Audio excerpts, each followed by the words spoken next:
you mind? Would you humor me and allow me to do this to you? Right? Okay. Was the gospel I got? Jesus continued on with his disciples to the villages of Caesarea Philippi. And on his way, he asked his disciples, "Who do people say that I am?"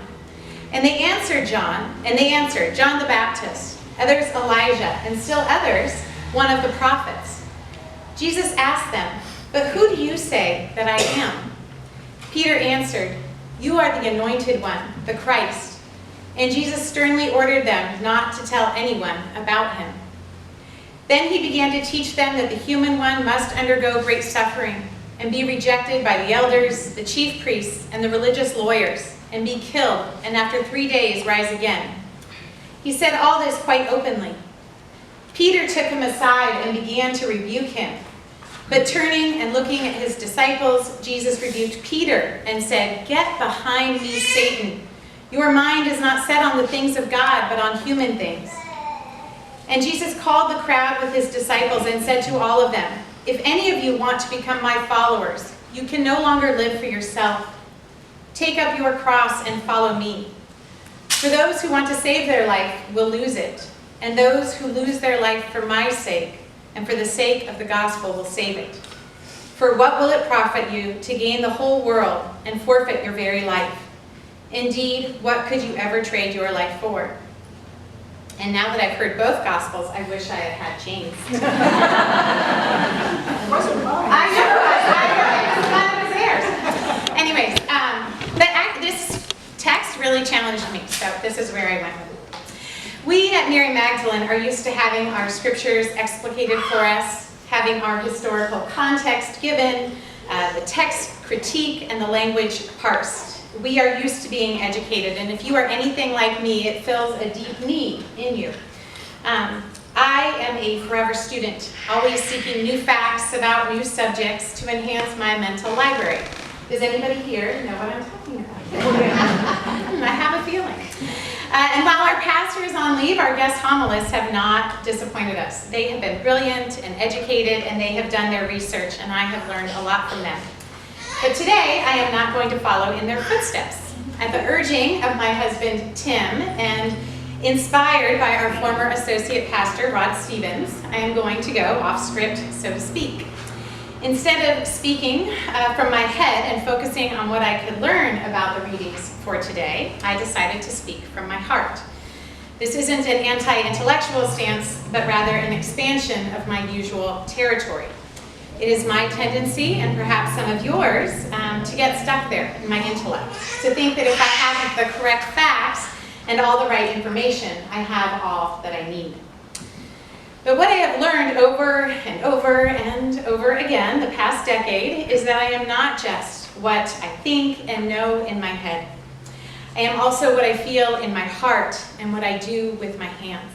And when I compartmentalize any part of me, I am less whole and my life is less holy. To be a person of integrity, that is to be a fully integrated person, is to use my mind rationally, my heart compassionately, and my life actively in the service of God's kingdom, which is what all these texts from today are discussing. It seems to me that to do those things at all, we have to listen to our call, the who and how God is asking us to be in the world. So from the first reading, we heard about how Isaiah listened to his call, and really who could resist such a sweet sound? He says, "Morning by morning God wakens my ear to listen as those who are taught. God has opened my ear that I may know how to sustain the weary with a word." The psalmist, speaking as a member of the called nation of Israel, sings, "In the hush of God my soul finds rest, truly my deliverance. In the silent strength of God I stand unshaken." And in the beginning of the Gospel of Mark, Jesus at his baptism was called "my beloved Son, with whom I am well pleased." And that call was echoed by Peter in today's Gospel, when he correctly named Jesus the Anointed One, the Christ. So though the messaging was unique for each of these circumstances, the call was essentially the same: to be about God's business in and for the world, which is always ultimately to be about love and justice. But the call that Isaiah and the prophets and the psalmist of Israel and even Jesus heard was never just about them. They weren't called because they were different than us. They were called because they are essentially the same as us. They were called to call us to the same mission of love and justice that they themselves were called to. The messengers we hear about today didn't rest in their status as the called or chosen ones. They didn't see their call as unique or exclusionary. Rather, they understood the universal nature of that call. The first I and me of their own personal experience with God almost immediately became you and we. Isaiah asks, "Who will contend with me? Let us stand up together." The psalmist encourages, trust in God at all times. Pour out your heart to God who embraces you. And Jesus says flat out, if any want to become my followers, you can no longer live for yourself. Take up your cross and follow me. For those who want to save their life will lose it, and those who lose their life for my sake and for the sake of the gospel, which of course means good news, the good news of love and justice, will save it. And of course that prophetic call was not just for their peers, the people of their time. It is our call too. It is the call of all of us who consider ourselves Christians, or even in the larger sense of the cosmic Christ. It is the call of all humanity, all of us who share in the sacred mingling of flesh and spirit, all of us who long to be part of the moral arc of the universe that bends towards justice, and which can only be accomplished through the deep and unconditional divine nature of love. Far too many of us still get stuck in the argument that the early Christians faced in the book of James that we heard about today. What is more important? What does God really want, faith or works? Or put it another way, love or justice? The answer is, of course, yes. God wants both, and then some. From ancient Israel, from the earliest Christians, and from us. And we will only have both if we respond to our calls fully with our heads, our hearts, and our hands. So like I said, I am a head person, or rather a recovering head person. For most of my life, I have spent most of my time in the space between my ears. I have been sure at points in my life, some of which may have only been last week, that there were few problems that couldn't be solved if I just put my mind to them. And that included problems in my family, in my work settings, and I mean, really, let's face it, the world. I mean, if people would just listen to me and my logic, we could make progress, right? We just get this. And historically speaking, it worked pretty well for me. You know, that's why we keep doing things, because they work for us. I won most arguments with my siblings. Sorry, Amy. Somehow, Tim and the kids always managed to see the light by the time we're discussing the situation. Sorry, kids. And I have implemented a lot of changes in organizations that have worked for me and usually for the good of the whole team. I am so good at convincing people that I'm right that I have often been told I should be a lawyer, and sometimes I think they even mean it as a compliment. Sorry, Jane. Yeah, there you go. Actions may have been right, rational, and right, and my approach may have been light. But the outcomes were never as far along that moral arc of justice as they could have been had they also come from a place of deep and unconditional love. I loved my family, my coworkers, and my communities as much as I was capable, which is to say, not nearly enough. And certainly not in the way that Jesus did, not in degree and not in kind. And that's what needed to change. And so I began to hear a call, not a fantastical, scripture-worthy call, but a call nonetheless to love, which meant I had to stop living in my head, as if it always knew better, as if it always had the right answer.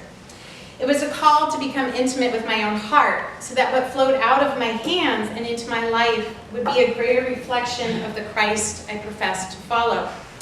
But when I first heard this call, like Jonah and countless others, I ran, because listening to the call to love would mean dethroning my head and giving up my mental certainty about who God was and whom God had made me to be.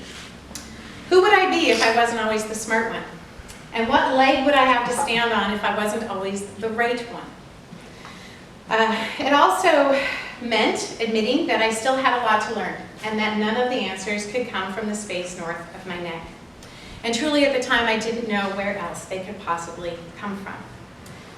It seemed that I had locked away some essential part of me for protection. It wasn't anything tragic, just the normal stuff of life, right? The childhood disappointments or wounds. But the result of that lockdown was that even though I wanted to love better, I didn't know how. I could feel, I could connect, I could relate, and even love. But whenever deep, powerful emotions welled up vaguely in this area of my body, I shut that business down, right? It was too much love, too much vulnerability for a head person like me. Because I had done my research. I mean, I knew. I had read the stories, right? I knew that when you love like Jesus loved, your heart will be broken open. When you love like Jesus loved, it is guaranteed to hurt, and there's no guarantee about the outcome. When you love like Jesus loved, it can cost you everything. There is no promise that your pain will be healed or your work will be rewarded, no promise that justice will prevail. We know this, and yet we are called to love anyway. For that is what it takes to be about God's business. We are called to love like Jesus loved so we can work like Jesus worked for the outsider, the other, the injured, the disenfranchised, not just from our heads, but from our hearts, not just in the world, but in our workplaces and in our families as well, and sometimes even first. We are called to go all in, and yet I so often just want to put in a foot or a hand or my right hip in some sort of spiritual hokey pokey that leaves a safe portion of my whole self out. I think it's the human response, but apparently it's not the right one, as evidenced from the tongue lashing Peter received from Jesus in the gospel today. Get behind me, Satan. That is not what you call a good friend. Your mind is not set on the things of God, but on human things. What had Peter done but try to protect his beloved rabbi and mentor from suffering, retribution, and a deadly end? Which one of us would not have done the same ourselves? Which one of us does not do the same for our loved ones and our own lives? But when we hear the call as Jesus did, we know. Love asks more of us than self-protection so that we can do more than survive. Jesus trusted and asked us to trust in the universal Christic pattern of life and death and rebirth. Not necessarily of our physical bodies, but certainly of our plans, hopes, dreams, and of course, our egos. So as a mother and wife, the first place that I had to practice this call to greater love was in my family. So I'm going to share a little story that is, of course, humbling and embarrassing to show you what responding to that call looked like for me. As some of you probably know, Tim and I just sent Kira, our 18-year-old daughter, off to college a couple weeks ago. It seems hard to believe that only 4 short years ago we were taking her to her first days of high school at OLP. Obviously, as her mother, I loved her. But it was a love that manifested itself as pride and fed off perfectionism. I was proud of how she looked, of the grades she got, of the image she projected, of the actions she took. I loved her as a reflection of myself, and so it was, of course, a limited love. It was good as far as it went, but it didn't go nearly far enough. And I heard the call loud and clear. I heard it in the look in her eyes when I criticized her. Not directly, of course, but in the form of parental advice and supervision. I saw it in her struggle to be all that I wanted her to be, instead of all that she truly was. My love was not yet broken-hearted love. It was not love like Jesus loved, a love willing to die so that it could be reborn in a far more redemptive form. And as her parent, let me tell you, when you see your love bring death instead of life, you know it isn't love at all. It was some worldly facsimile that I had been taught or bought as the real thing. And so I began the process of letting go of being right, which my head had always assured me was most important, so that I could be in right relationship, which my heart knew was the truth. But it wasn't easy. It was a slow, painful process that took months of reading and walking meditation, prayer, centering prayer and conversation, hours spent on my knees, and of course, countless, countless tears. The surest thing to melt a heart hardened by years of underuse. But these practices finally gave my heart the muscle it needed to stand up to the head I had championed my whole life. And I still practice those practices every day because it is so hard not to close up shop again, not to play it safe in my mind once more. But I have done my best to be true to my call, and I am happy to say that starting college, Kira Moses knows exactly how much I love her and in what way, without conditions or false expectations. She knows that she has a portion of my heart which beats with and for her own, no matter where that takes us. But there are a couple things I have to admit before I close. Number one, I still don't love to feel things deeply. It makes every day more painfully real.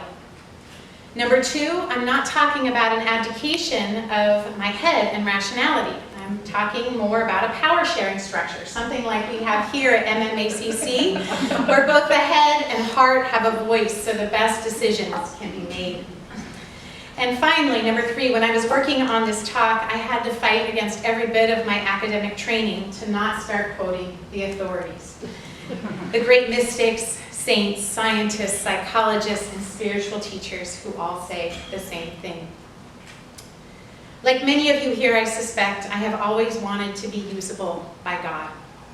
But before I could be usable, I needed to be vulnerable, no longer sure of my own rightness, which I'm afraid too often came across as righteousness. So this process of integrating my head and heart was the first step, the call before the call. But I don't think this call is my own. I don't think it's exclusive or unique. So today is my chance to share this call with all of you. Perhaps you don't need to hear it or won't hear it in the same way. Perhaps you heard this call long ago and smile at my youth or my parental mistakes or my immaturity. But it is a message spoken from my heart, which is grounded in a love for God and humanity that I didn't know was possible a few short years ago. And that's the funny thing about God's call to be about love and justice. Once you take that first step, you are beckoned further and further down a road you know nothing about. And so I pray that when you hear it, whenever and however it comes, you will have the courage to follow. Just one thought, one heartbeat, one step at a time. Thank you.